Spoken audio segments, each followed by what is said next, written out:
Do you believe that ghosts exist in this world? When you're playing a horror game or watching a scary movie alone at night and your closet suddenly moves, you'll probably start to wonder if it's haunted. But if you're a staunch materialist, you'll just scoff there are no such things as ghosts in this world. Only gamblers, drunks, perverts, and the poor. In modern society, talk of ghosts and spirits is often dismissed as feudal superstition. But we Chinese tend to have a rather subtle attitude toward these things, whether I believe or not, usually depends on whether it benefits me. For example, if my left eyelid keeps twitching, then it means money is coming my way. But if it's my right eyelid that keeps twitching, then it's just an intermittent involuntary spasm and tremor of the orbicularis oculi muscle and facial nerve controlled by the brain, a perfectly normal physiological phenomenon.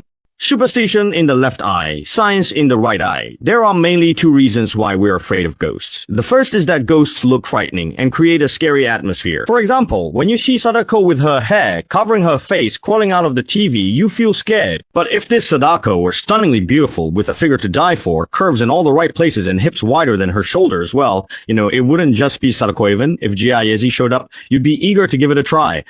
At this point, I'm sure there will be comments asking, Daorong, where can we see this Sadako with hips wider than her shoulders that you're talking about? Hey, let me tell you, don't try that with me. If you want to see it, go look for it yourself. So next time you're too scared to sleep after watching a horror movie, why not watch a calming film to distract yourself? That way, you won't feel so afraid. The second reason we're afraid of ghosts is actually because we're afraid of death. To put it bluntly, we're just afraid that ghosts will kill us. But there are a lot of logical holes in this idea of, a ghost kills me, I just become a ghost too. After all the crap I put up with at work every day, if I really did become a ghost, who knows whose resentment would be stronger. And besides, if ghosts really do exist, that would mean death isn't the end of life, but rather a new beginning. In that case, there's no need to fear death at all. If you're not even afraid of death, then why would you be afraid of ghosts? So, even if supernatural phenomena do exist, there's really no reason for us to be afraid. A lot of people think that scientists don't believe in ghosts because the idea of spirits is just too bizarre, and they're afraid science can't explain it. Actually, that's not the case. No matter how bizarre ghosts might be, are they any stranger than quantum entanglement? Are they any weirder than the wave-particle duality of microscopic particles? Scientists aren't the kind of ruthless science warriors we imagine, wielding the sword of physics in one hand and Occam's razor in the other, slaying gods and Buddhas alike. If you were a physicist, you'd be more eager than anyone else to see a ghost. Not to mention the flood of research papers you could publish if you had a chance to overturn the entire framework of modern physics. How could you not be tempted? If ghosts were actually observed, scientists would quickly incorporate them into their research framework. As long as experiments observing ghosts could be replicated, studied, and deconstructed, then they would become part of science. Because science itself is a process of constant innovation and improvement. When quantum mechanics was first proposed last century, didn't traditional physicists react as if they'd seen a ghost? And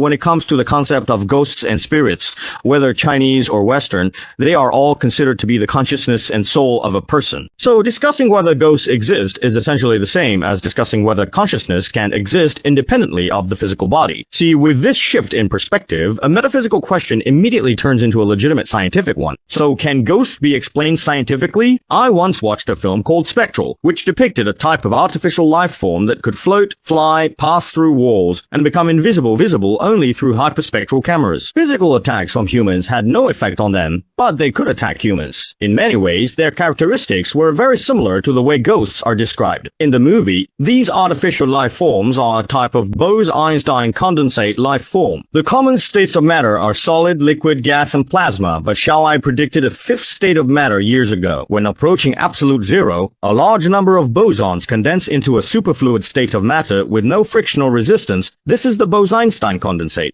With no friction or resistance, it makes sense that ghosts can pass through walls and float. Of course, movies ultimately belong to the realm of imagination, and it's no different from the wild claims Daorong makes in his videos. Still, they can inspire us. If ghosts really do exist, maybe they're just a form of matter that humans haven't discovered yet. And in some science fiction novels, beings made of pure energy might be the closest thing to the traditional concept of ghosts. In modern theoretical physics, there's a rather unconventional field called string theory. String theory proposes that all fundamental particles that make up everything are actually produced by the vibrations of tiny strings. The strings themselves are not any kind of matter, but rather vibrating energy. In other words, the essence of everything everything in the universe is vibrating energy, whether it's you, me, Darong, or Yifei. At our core, we're all just vibrating energy. So it makes sense to depict ghosts as life forms made of pure energy. They're just like humans in being energy, only their external forms are different. Of course, this is just a bit of imaginative thinking, but throughout history, that's how human understanding has worked. When we can't explain something, we often attribute it to ghosts or gods. Even though most of the supernatural events circulating online these days wouldn't last through 2 episodes of Approaching Science,